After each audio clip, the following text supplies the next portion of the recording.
Hello, everybody, and welcome. My name is Julie Mann, and I show men and women how they can create healthy, happy, sustainable lives. And I'm really pleased because today my guest is James Dand. Hi, James. Hi, Julie. How are you? I'm good. It's really great to see you. So, for those of you that don't yet know James, he is the founder of Inner Anthem. Now, doesn't that sound interesting? So, before we get into that, James, I'm just really curious to know, were your family musical? Have you always had that?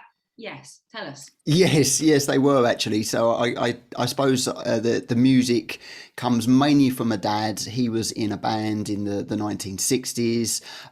He actually supported the Who twice, I think it was. So he's got some stories to tell, and he got me into music. It started with 50s rock and roll, and then I got into 1960s music, and it's just spread from there. Really, he taught me how to play guitar as well. So that's something we share, and I think more in adult life as well. We've gone to see different bands together or different shows together, musical shows. So there's always that music bond between us, which is really nice. Wow, how amazing supporting the Who. That's quite something, isn't it? It certainly is. Yeah. Absolutely. So, what other things were you into? So, obviously, music, and you shared that with your dad. What other things were you into when you were a boy? Sport was a big part of my life. So throughout my schooling, sport was pretty much number one for me. I played a variety of sports, and that taught me various things as well. Leadership roles. I was captains of lots of sports teams, teamwork. The thing about keep trying, keep working on things, and you will get better. Sportsmanship, all those kind of things it instilled in me. So sport was a big thing, but I did enjoy, again, my performing arts. So I was often the lead role in school plays. I was a member of the choir at school. Going into secondary school, again, it was the drama. I didn't actually do music because at that time our school wasn't really doing like guitar based music or even piano. It was all things like marimbas and xylophones, which I wasn't so interested in. I was more interested in the guitars, the drums. But those two things, really, sports and music, have really been a big part of my childhood. And all of these things were really supported by my parents. So yeah, that was what it was about, really. Wonderful. And what kind of beliefs did you grow up with, James? Well, it's interesting actually, Julie, with beliefs, because there's lots of positive beliefs but lots of negative beliefs as well. So when I got into personal development, I realized how I had low self-esteem and wasn't feeling good about myself, good enough. I wasn't feeling I was enough. So I think there was a lot of those limiting beliefs that were, perhaps under the surface at times, and I struggled with confidence. But there was a lot of good, positive beliefs that were instilled in me as well. So, things like, again, it isn't always about the person who's naturally the most talented. It is about, if you keep trying, if you keep applying, if you keep working hard, then you can often succeed those other people. You can, or exceed, sorry, you can exceed those other people. So I think there was lots of beliefs in that, and apart from that, I think it was just the general things of other values about having supportive families, supporting other people, being empathetic towards other people, just kind of being polite and things like that. So they were those values as well that were instilled into me.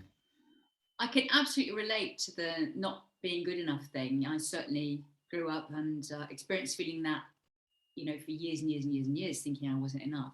And I think actually it's quite a common one, isn't it? I'm not It worthy, is. I'm not lovable, I'm not good enough. Yeah, something's not quite right with me. Yeah, so I'm really glad you mentioned that. Absolutely, yeah. Most people have that underneath the surface. Even people that come across as being confident, particularly if they're more on the side of bragging, often people feel that they need to brag because underneath they feel that they're not good enough, even again if that is a subconscious thing. So I think it really is in a lot of people. And basically, simply put, I'm here to tell you, you are enough. You are good enough. You are worthy. You are deserving of good things. It is that simple, but in reality, we make it more complex, and we have all that mindset chatter that often tells us otherwise. Yeah, and we can hear it as many times as we like that we're enough, but actually it's only when we start believing it because we've done the work really that it makes a difference, isn't it? So you talked about your love of sport, and I know that you actually studied sports science, didn't you? I did, yes. Tell us about that time in your life, James. Well, for me, it was just a reasonably natural journey. I enjoyed sport at school. I did it as much as possible. I went on to college to study sports science. From there, I went to university to study sports science. So that was all. I didn't know exactly what I wanted to do within sports, but that all seemed relatively simple, I suppose, in terms of the choices I was making.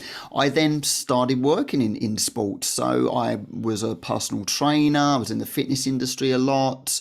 I was doing, various other things, coaching, sports coaching. So, that was my life. And that's why I got to a point, and my background is also in education in terms of university lecturing, college lecturing.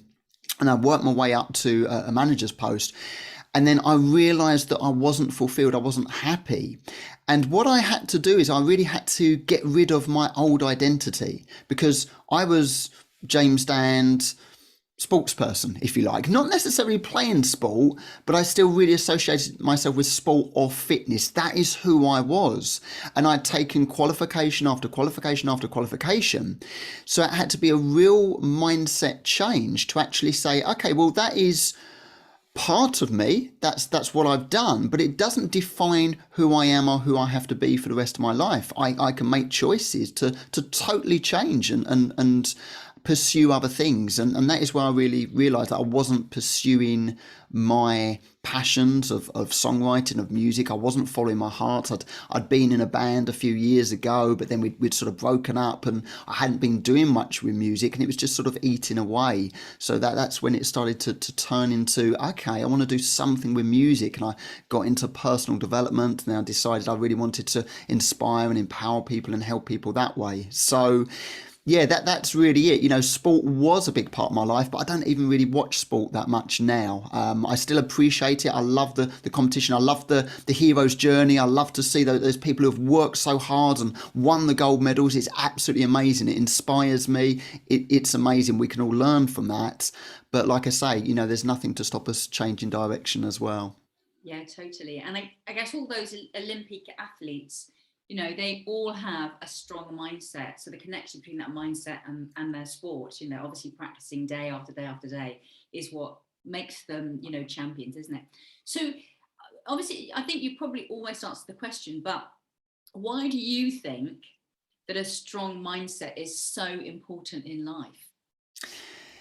Everything comes from your mind. Every single thing. So your whole lifestyle, if you think your diet, your sleep, whether you're exercising, what job you do, it's all come from choices in your mind. And those choices that we make are based upon our thoughts, what we think, how we think about things, our perceptions, our emotions, our previous memories, because our mind stores all our memories. They're influenced by our values, what we truly value in life. And all of that comes from our mind, really. I know we've got our heart, our soul, all those sort of things, but it's all filtered through our mind. So that's a very kind of wishy-washy general answer, but you can't get away from the fact that every single decision or action you make or take has got to have gone through your mind. So if you're thinking negatively, if you're limiting yourself, if you're thinking you can't do something, or that you're not enough, or you're not worthy, guess what? That will affect the actions you take, which will ultimately affect your results. A lot of people sabotage themselves. A lot of lottery winners, they lose the money within a matter of a few years, and it's because of their minds. They haven't really believed that they were worthy or deserving of that money, and somehow they invest it poorly, or they just kind of lose it. So again, everything comes from your mind. Yeah, I'm totally with you on that. And I'm just wondering, really, if someone watching right now, James, is maybe struggling in their relationship or their career or their health or whatever, and they're not experiencing the success in inverted commas that they would really like to see. what would you say to them? To start with, I'd say, I mean, there's so many ways I can answer that question, Julie. To start with, I would say it's okay. And the reason I would say it's okay, because, and if you're watching this, you're probably thinking, it's not okay, you don't know, you don't understand me, okay? But the reason I'm saying it's okay is because what that allows us to do is just go, okay, it's okay, I'm still alive, okay? I've got lots to be grateful for.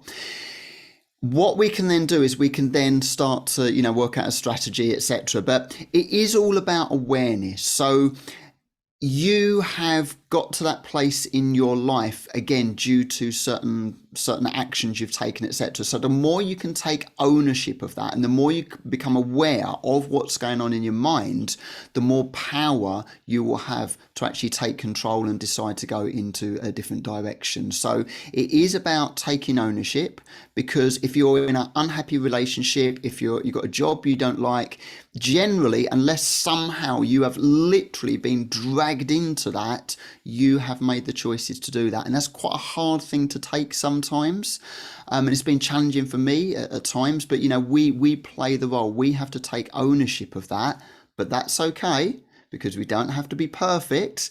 We can forgive ourselves from that, and then we can sort of start to move on. But awareness is key. It really is listening to that internal conversation. I could go on and on. I don't know whether I really answer the question. I could keep going on and on, but that's, I suppose, a starting point. Yeah, I think you have answered the question. I think the other thing for people to understand, or my understanding, is that it's a daily process. Every day, it's not about kind of having it sorted in your mind, and then every day is perfect. No, it doesn't work out like that, because every day there are challenges, aren't there? Different challenges. Absolutely. People say stuff happens, it doesn't work out the way that we thought it would, and it's about who we're going to be about what's happening, isn't it? So we do have a say, but I love that you mentioned ownership. So tell us about Inner Anthem, James. Yeah, so Inner Anthem. So basically, I decided to pursue songwriting, and I made that decision. I came across a question that actually changed my life, and that question was, if you were to die today, would you die knowing that you have lived your life fully? And that was a really powerful question. And since really reading and absorbing that question, I really started to take stock of my life and make sure that I was heading in the right direction. So I really enjoyed music, songwriting. I wanted to create. So I got into songwriting, and then I decided that I didn't just want to write love songs. Now, don't get me wrong, love songs are great, but I decided that I wanted to write about my experiences of personal development. And I thought, well, there's got to be people out there that can relate to that. They want to be inspired through music, through the lyrics of music. It's kind of like positive affirmations going into your head through the lyrics of the songs. So I created some albums based around that, called empowerment songs, and I got lots of people involved in that. And Inner Anthem, I was looking for like a brand name, if you like, and I'm also a speaker. I've spoken internationally. I'm also a coach, a mindset coach, personal development coach, and I wanted sort of a name that kind of encompassed everything. And I came up with Inner Anthem. And also the thing about names, Julie, is the fact you want to try and get the domain name and things like that. So sometimes we come up with amazing names, but then we find we can't have the websites or whatever, and Inner Anthem was available as a .com and a .co.uk.